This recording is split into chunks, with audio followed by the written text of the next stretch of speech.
Welcome back to Hardworking Man. This is going to be a pretty short video, but I was out here just splitting. It just got done raining. I wasn't going to film. Doing some resplits from some maple that we did quite a while ago in the box wedge on the 1222. And I was just having fun flying through this wood, and I thought, you know what? I just saw on Facebook the other day, people were talking about what's the best resplit machine out there, and Super Split came up a lot. The Eastonmade Ultra came up a lot, and nobody mentioned the Axis, but I think this is a legit contender. It might not be as fast as a Super Split, but I think the fact that you have such control and you can, a lot of this, you only have to split this far and it pops and you can toss it and move on to the next one. So as fast as I was flying through these resplits, I thought I want to catch some of this on film and just put it out there that the Axis might be a contender for the resplits. Another thing that I like to do when I'm greasing the Axis, I know you're supposed to use like a heavy duty grease to grease the beam and the slide points. I also like to take some of this white lithium spray grease and I just add that into the mix because it's easier to get places that you can't necessarily get the thick grease. So it just gets into the little pieces that you miss. I still do the regular grease on it, but this is just a little bit something added extra to get into spots that you're not going to get with a hand and a rag getting that other grease.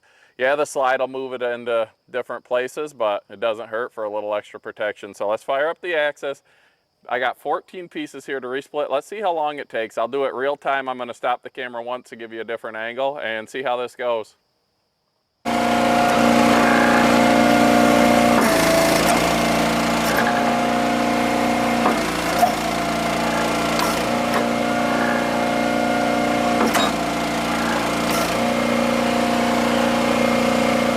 So I've got the stroke shortened up. It's just a little bit above this wood. Some of them were a little bit longer, so I made it so I could fit the longest ones in. So that's one thing that helps with the speed of this machine. Another thing, if you want to, is you can stack and do a bunch of resplits at once, but I'm just going to pop them one at a time. That's how I was doing it. I was grabbing them out of the IBC tote behind me and just doing the resplit. So let's see how this goes. Once in a while you get a piece like that you've got to go the whole way through, but a lot of it, I mean, you can just go so fast because the second it splits, you just pull it in half and you're on to the next one. So I mean, as fast as you can feed this thing, you're going to resplit stuff. I mean, yeah, you'll have stuff like this where it's not cut perfect, but I mean, you can fly through them with this. With the Ultras or the Super Splits, they're doing a full stroke every time, pushing the wood past, so when you get one like this, you got to pull it back. Here you can just keep popping it and go. I said I was going to move the camera, but I don't even think I'm going to have enough time to, because I'm almost done already. People ask, why do I split the wood so small? This is what sells. It burns good, easy to handle, and this is what people like for campfire wood. That's it. 14 resplits turned into about 34 pieces, and I don't even know, but it wasn't long. I just realized that went so fast. I'm gonna have to add a little bit to this video so it doesn't end up being a short, because I want it to be a regular video. So this is the wood I was out here just resplitting, mostly maple, a little bit of birch. It was mostly stuff that was run through the box wedge on the 1222 in a video a couple months ago. It's all at about 15–16% moisture content. That stuff's gonna burn amazing.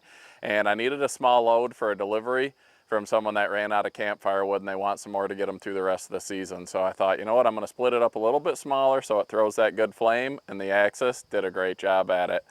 You notice I switched out hats. This is a Hardworking Man hat. We've got a couple of these in red, white, and blue. We've got some with the bright orange. We've got black. We've got gray and white. If you want one of these hats, we're going to be at the Woodsman Field Day Show in New York this coming up weekend, and we're going to have some hats with us. So if you want one, get a hold of us, shoot us a comment, because they are quite limited. Normally they're going to be $35 shipped. These are going to be $30 at the show, and we're going to have a special thing to go with them, which if you want to know what that is, you're going to have to check out our next video. We teamed up with a couple manufacturers whose products we use on the channel, and we're working together to bring you guys some cool stuff, and we're going to have it with us at the show. So not only will we have Hardworking Man stickers to hand out, but we're going to have some other stuff, including some of these hats and some of our other shirts if you want to buy those. So in our next video, we're gonna work on this sugar maple, the storm damaged tree that I cleaned up at my buddy's property, where I showed you how you can put the tourniquet inside the handle of the Fiskars X15.